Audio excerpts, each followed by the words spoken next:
Vamos ahora a analizar algunos aspectos fundamentales de las teorías administrativas. Y una de las principales es la motivación. La motivación, como lo dice el eslogan que tenemos a mano derecha, es la gasolina del cerebro. Pero ¿qué origina esa motivación y por qué nos movemos? Porque aparte de ser racionales, somos seres emotivos. Y lógicamente nos movemos en procura de unos objetivos a cumplir. Según la directora y formadora Montserrat Ferraro, el secreto son las emociones, que llevan a que nuestro cuerpo segregue endorfinas, es decir, hormonas del placer. De esta forma, la motivación dependerá de ponerle emoción a lo que se hace. Muchos psicólogos se han interesado por el estudio de la motivación, pues es un principio básico en la conducta de los seres humanos. Nadie se mueve sin una motivación y sin una razón para ello. Estar motivado significa llevar a cabo las tareas diarias sin que supongan una carga pesada y nos mantiene vivos y activos. Es la importancia que le da a la persona lo que le motiva. Entre varias escuelas que estudian estos factores psicológicos está la Escuela de Psicología de la Universidad de los Andes en Mérida, donde estudia la motivación y toda esa serie de constructos que son sumamente importantes. Hay básicamente dos motivaciones, la motivación intrínseca y la motivación extrínseca. ¿Qué es la motivación intrínseca? Nace en el interior de la persona, con el fin de satisfacer deseos no materiales, como por ejemplo la autorrealización y el disfrute de un trabajo o tarea por el mero hecho de hacerlo. Está relacionada con el autoconcepto, la autoestima, es decir, diferentes constructos de carácter psicológico. Ejemplo, la mayoría de las personas tienen grandes deseos por ampliar sus conocimientos para dominar al máximo su trabajo y hacerlo cada vez más con más calidad. Los trabajadores de empresas con unos buenos planes de formación se sienten mucho más motivados y a gusto en sus puestos de trabajo. Se puede potenciar con algunas actividades como fomentar la actividad de aprendizaje que anteriormente citamos, colaborar en actividades solidarias o altruistas, asumir nuevos retos en el trabajo, etcétera, etcétera. Ahora tenemos la motivación extrínseca. Es aquella que proviene desde afuera, ajena pues a la parte interna del ser humano. Se basa en recompensas negativas o positivas, pero que están fuera del control de las personas que realizan este tipo de acciones. Por ejemplo, trabajar exclusivamente por dinero. Es decir, no nos gusta nuestro trabajo, pero trabajamos para ganar más dinero. Es una cosa que está fuera de nuestro control, porque es una persona externa la que decide si nos mantiene como empleados. ¿Qué aspecto básico podemos tener? Bueno, está primero ir a trabajar porque tienes que generar dinero. Estudiar porque quieres obtener una buena calificación. Ayudar a otros porque esperas los elogios de tus amigos o familiares. Realizar un determinado trabajo porque buscas atención. Ser voluntarios porque luce bien en tu currículum. Ir a la misma tienda porque te beneficias de los programas de fidelización de los clientes. limpiar tu apartamento porque no quieres que tu pareja se enoje contigo, visitar nuevos lugares porque quieres publicarlo en Instagram, pagar impuestos porque quieres evitar una multa, obtener un título que no te interesa solo porque quieres que tus padres se sientan orgullosos. Y así otra serie de aspectos que similares a estos son los que mantienen o propician la motivación extrínseca. Hemos visto ya anteriormente que en las teorías, sobre todo la teoría de las relaciones humanas, como que Kurt Lewin postuló esta teoría. Y cómo vimos el ciclo motivacional. Y vimos entonces cómo origina la satisfacción o insatisfacción, o simplemente cómo nosotros encubrimos el resultado no satisfactorio. Y vemos también, estuvimos viendo, que fundamentalmente la motivación está vinculada a tres aspectos. La intensidad, que es la cantidad de esfuerzo. La dirección, que es el beneficio de la organización. Y la persistencia, que es el tiempo que se mantiene ese esfuerzo. Es decir, el mismo Libertad decía que una de las cosas fundamentales que podíamos tener, era persistir. Y esto pues es lo que se mantiene en este principio de la motivación. No solamente el ímpetu inicial, sino la constancia. Él decía constancia y más constancia. Entonces ese es uno de los aspectos. Y la dirección, lógicamente, en procura de los objetivos que se persiguen dentro de la organización. También estuvimos analizando la famosa pirámide de Maslow y vimos en la jerarquía de las necesidades, y con esta surgieron otra serie de teorías vinculadas con la pirámide de Maslow. Pero si vemos ahorita la teoría de Friedrich Hegel de los dos factores, pues, y lo contrastamos con las motivaciones intrínsecas y extrínsecas, pues está aquí planteado. Cuando planteamos los factores motivadores y cuando planteamos los factores de higiene, los motivadores son, pues, lógicamente, los factores intrínsecos, y los factores de higiene, los extrínsecos.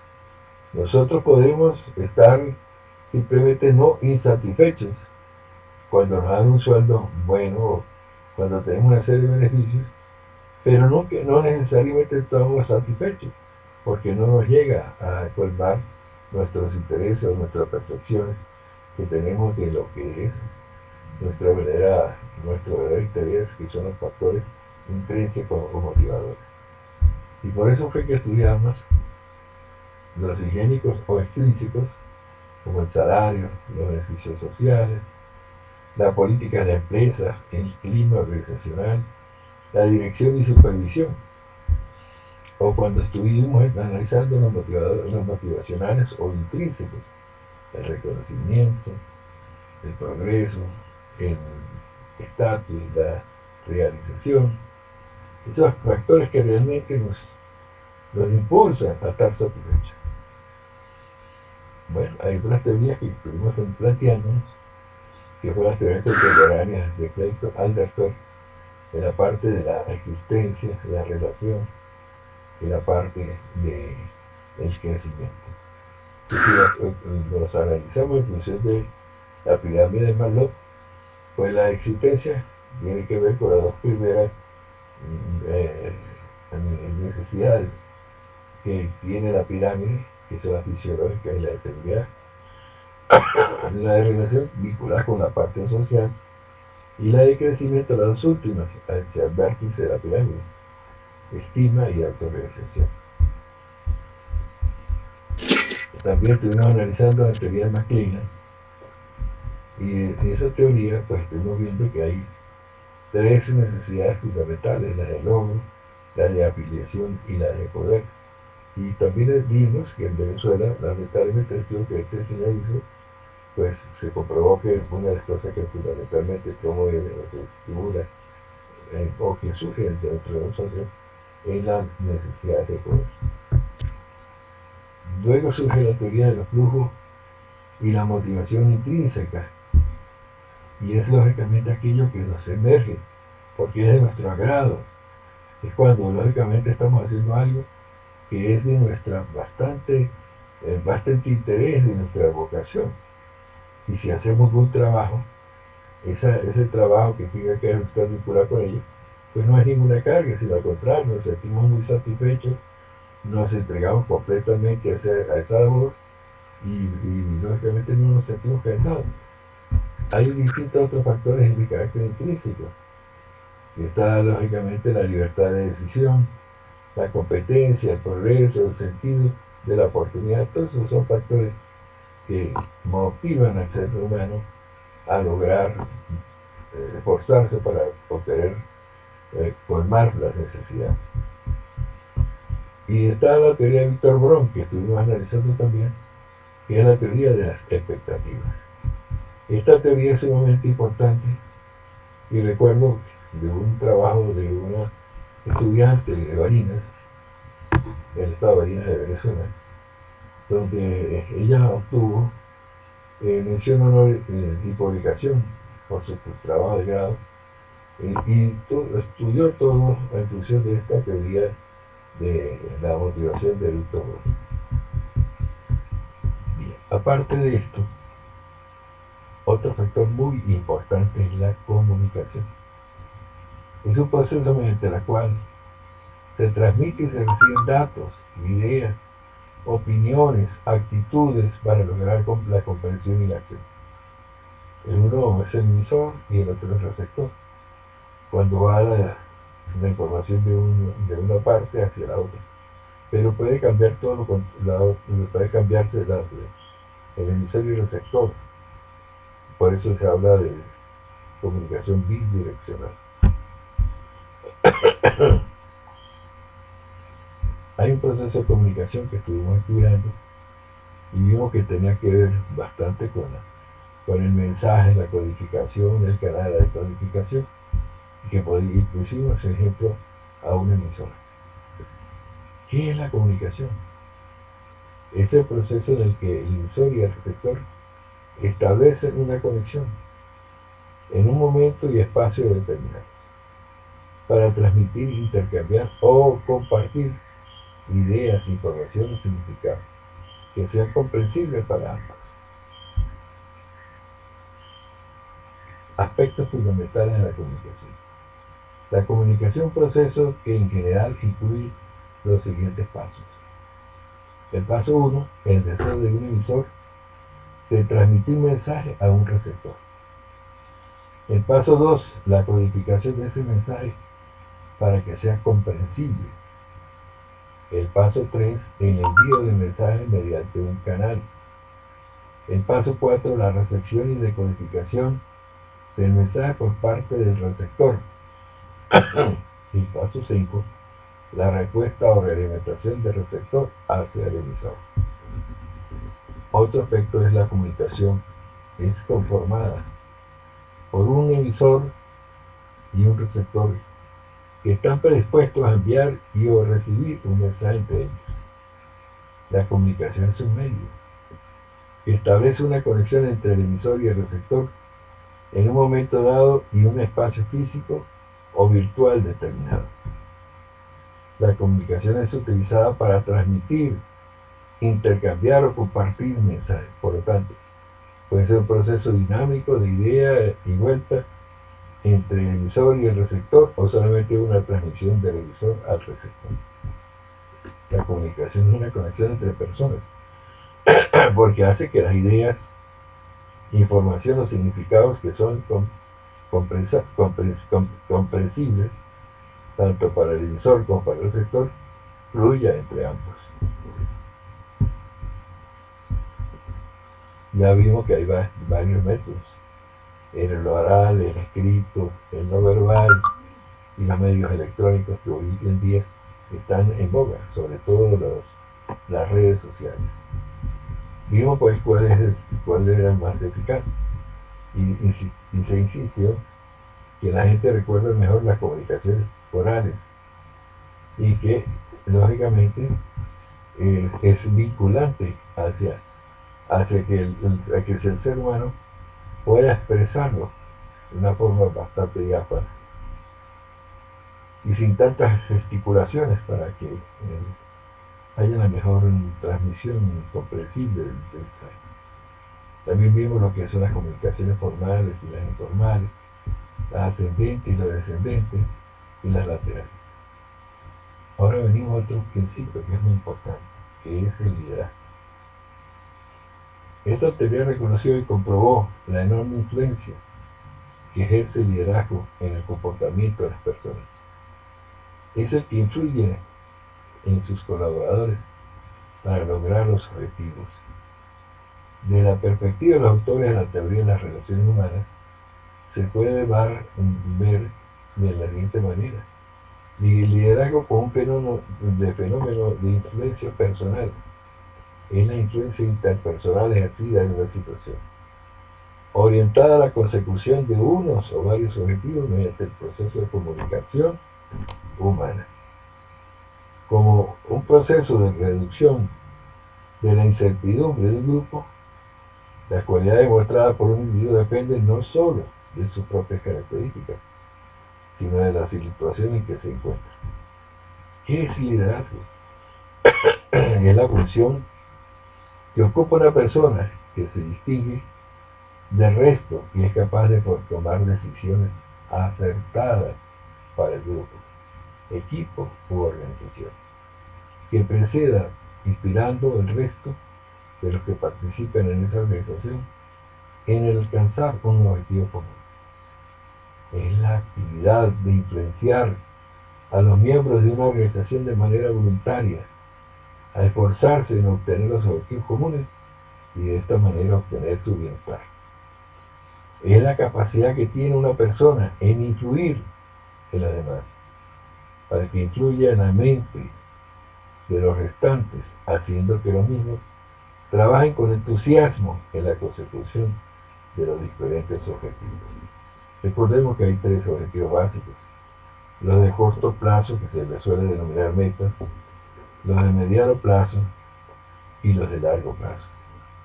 Entre los objetivos a largo plazo están lógicamente los factores de carácter estratégico, y esos factores pues tienen que medirse dentro de la perspectiva de la planificación estratégica.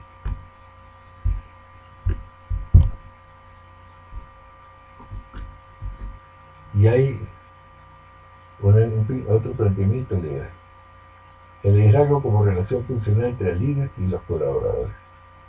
La vida de cada persona se puede ver como una lucha continua por satisfacer necesidades, aliviar tensiones y mantener el equilibrio.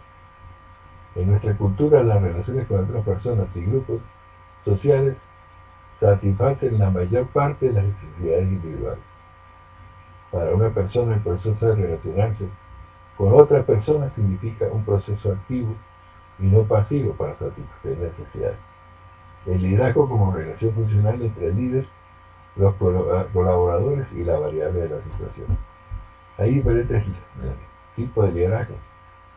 El liderazgo eficaz es quien consigue que sus seguidores hagan algo, pero la eficacia de un líder está en su capacidad para hacer la actividad significativa a los demás, es decir, que darles la motivación necesaria, dar a nosotros un sentido de comprensión de lo que están haciendo y sobre todo articularlo de modo que pueda comunicar sobre el significado de su conducta.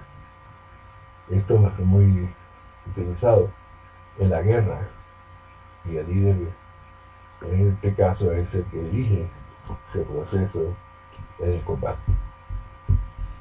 Hay lógicamente el liderazgo instruccional, muy dirigido hacia la parte educativa. Su contenido es animar a los profesores, apoyarlos, supervisarlos, ser portavoz, incluso formarlos, el formador en ciertas prácticas y métodos de enseñanza eficaces. Se articula básicamente en 4 pilares. Primero, definir la misión y establecer metas escolares que enfaticen el logro de los alumnos. Segundo, gestionar la función de producción educativa, coordinar el currículo, promover enseñanza de calidad, llevar a cabo la evaluación y valoración de los docentes, ajustar materiales de enseñanza, con miras curriculares, distribuir y proteger el tiempo escolar y controlar el progreso de los alumnos. Promover un clima de aprendizaje académico, estableciendo expectativas y estándares positivos, elevados de conducta y rendimiento académico del alumno. Proporcionar incentivos a los alumnos, así como promover el desarrollo profesional no aislado de la práctica instructiva. Y desarrollar una cultura en la escuela caracterizada por un ambiente seguro y ordenado, oportunidades para el desarrollo significativo. Ahí viene el liderazgo transaccional, que es aquel del negocio, de las transacciones. Dice, sostiene que las relaciones líder-subordinado se basan en una serie de cambios o pactos implícitos. Es un buen administrador que no pretende cambiar radicalmente el estado de las cosas. Hace necesario mediante recompensas contingentes en función de consecución de los resultados.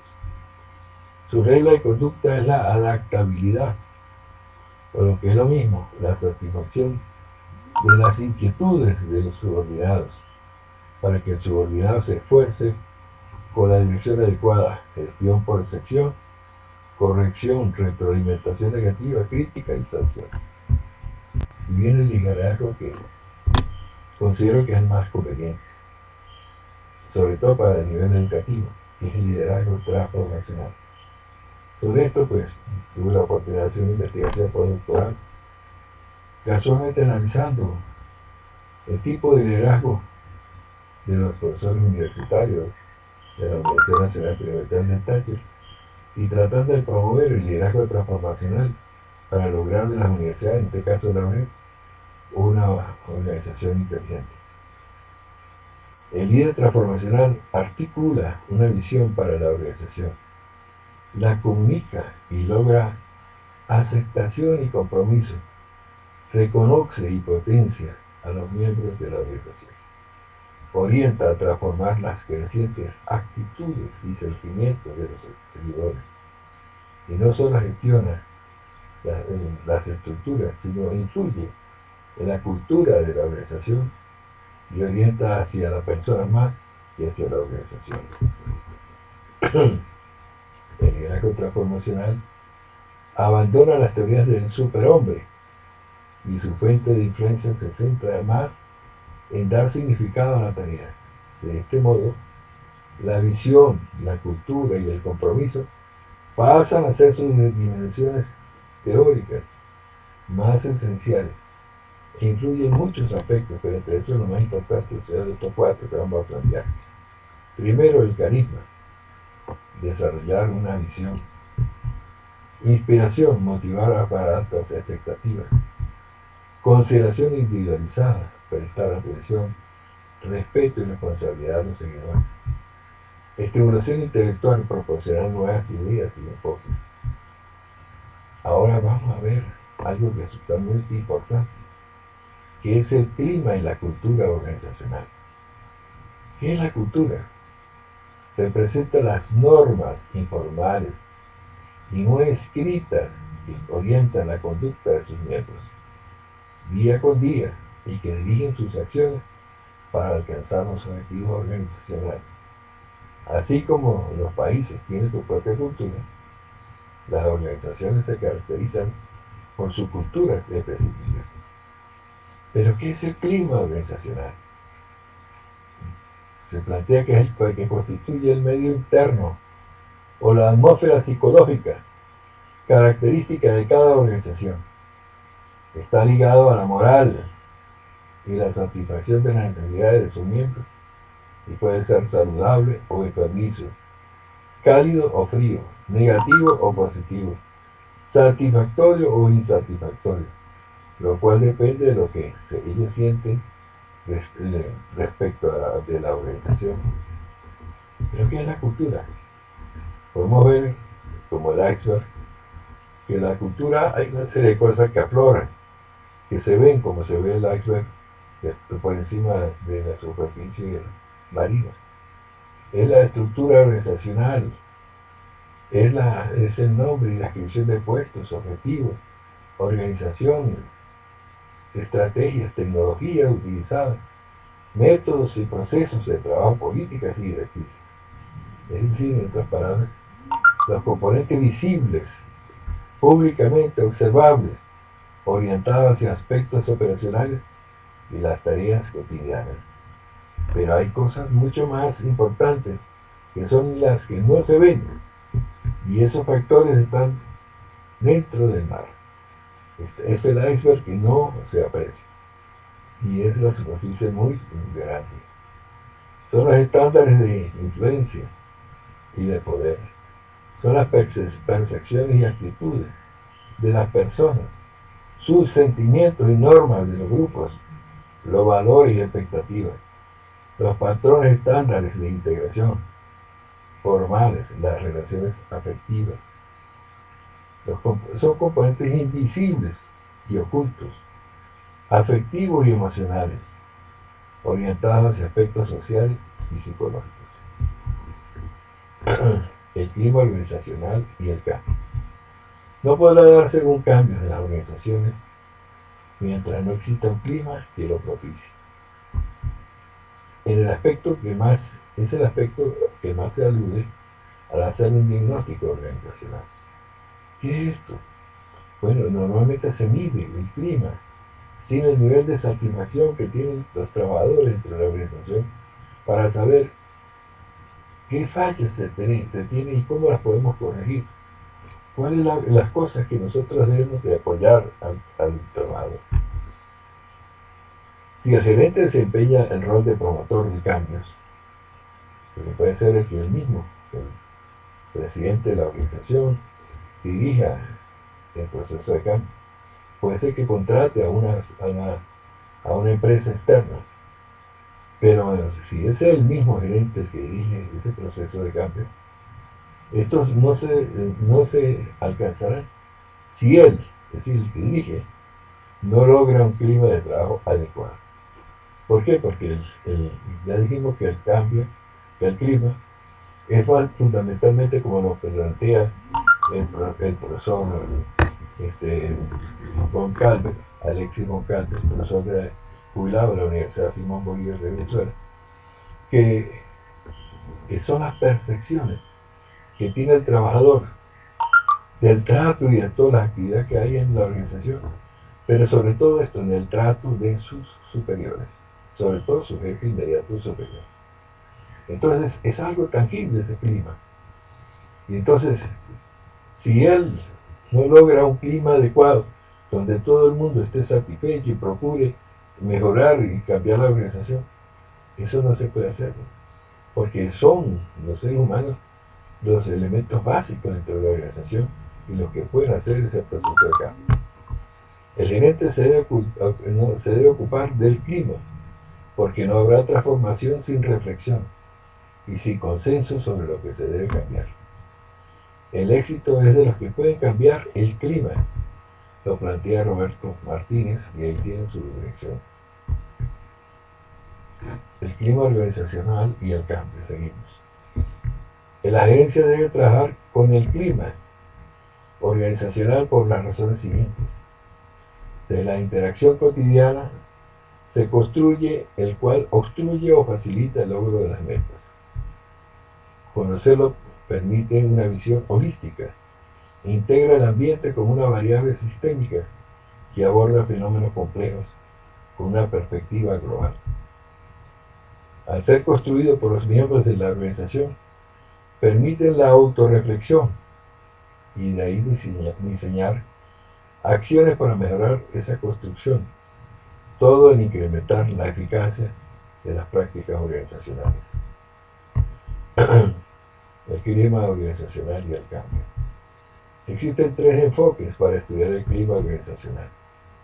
El objetivo, que comprende las características permanentes, tales como el tamaño de la organización, la estructura organizativa, la complejidad de los sistemas organizacionales, el liderazgo y las orientaciones de las metas. El segundo, el subjetivo, que corresponde al espíritu, sí, el espíritu, es decir, la percepción del trabajador de la satisfacción de sus necesidades sociales y disfruta del sentimiento de la labor cumplida, así como el comportamiento de sus superiores. El integrado, es decir, los dos, el objetivo y el subjetivo, los elementos que intervienen en la elaboración de los sistemas individuales de las situaciones son los factores personales como la motivación, los valores y percepciones, las variables estructurales como la tecnología, los sistemas de recompensas y las relaciones de autoridad, y las metas operativas del sistema que componen estatus futuros. El clima organizacional, ya dijimos que lo plantea Goncalves, Alexis Goncalves, son las percepciones que el trabajador tiene de la estructura y procesos que ocurren en un medio laboral. Por su parte, Steve Robinson plantea que el entorno o clima organizacional como un ambiente compuesto de las instituciones y fuerzas externas que pueden influir en su desempeño, uno desde el punto de vista interno y otro desde el punto de vista externo. Entonces, el clima organizacional, para resumir, diremos que los factores extrínsecos o intrínsecos de la organización influyen sobre el desempeño de los miembros dentro de la organización y dan forma al ambiente en que las organizaciones se desenvuelven. Estos factores no influyen directamente sobre la organización, sino sobre las percepciones que sus miembros tengan de estos factores. Entonces, esto fue un análisis rápido sobre los aspectos más fundamentales. Y esto nos permite entonces entender la importancia de lo que ha sido el análisis de las distintas teorías organizacionales que hemos estudiado. Buenas gracias. Muchas gracias y buenas tardes.